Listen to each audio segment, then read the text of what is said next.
what is the most effective way to deal with or remove negative intrusive thoughts? Mm. Mm.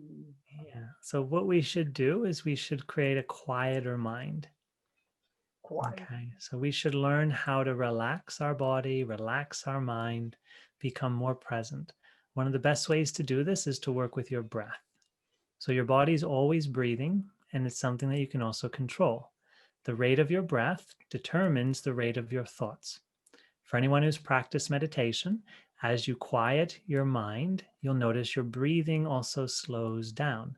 And when you become really deep in meditation and your thoughts become silent, it appears that you're no longer breathing in your body. So if we want to work with the mind, with any types of thoughts, what we want to do is work with our breath. I feel that's one of the most important ways to do it. Intrusive thoughts can be treated just like any other thought. I think we over obsess with analyzing things when it's a lot more effective just to focus on what you want. Intrusive thoughts are still your own thoughts. The nature of your mind is your mind creates its own content as thought, and your mind can receive the content from other people in your environment or from the collective consciousness as thoughts. So always your mind is going to be both open and closed. You're going to have your own thoughts being created from your own memories, and you're going to be influenced by the understanding of mass consciousness. You can't cut off your connection to mass consciousness because you're one cell in a global body. So I think when we focus on intrusive thoughts, we often get into ideas of fear and separation, and we end up fighting with ourselves, trying to micromanage everything else in our life, trying to get rid of anything negative because it's harming me, right? And this is this type of separation consciousness like war. I think that every thought can be called intrusive when we're not trying to create it.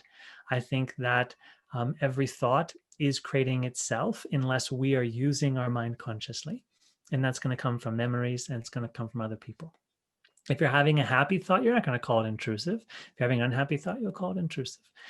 I don't think it's really important how we label it. The more important part is, am I the master of my mind? Is my mind quiet when I'm not using it? And is my mind at peace? And is my mind happy? And when I do use my mind, am I creating thoughts and feelings and actions that I want to experience?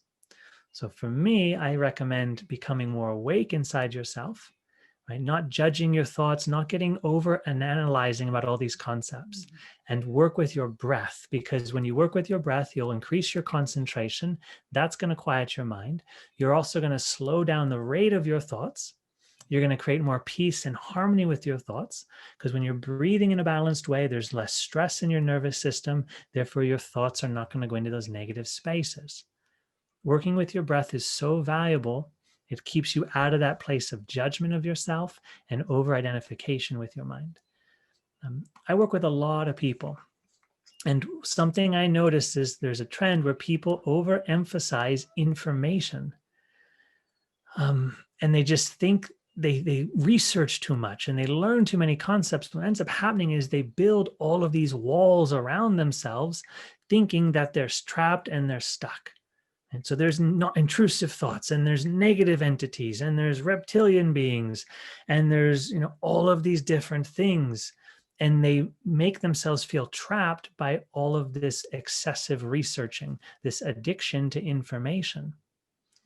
I think we have to be very aware of how we're using our time and how we're using our energy, and focus it wisely on creating the experiences I want. So when I was younger, I wanted silence. And so I stopped researching things. I didn't have a television. I didn't look at the news. I didn't have a mobile phone.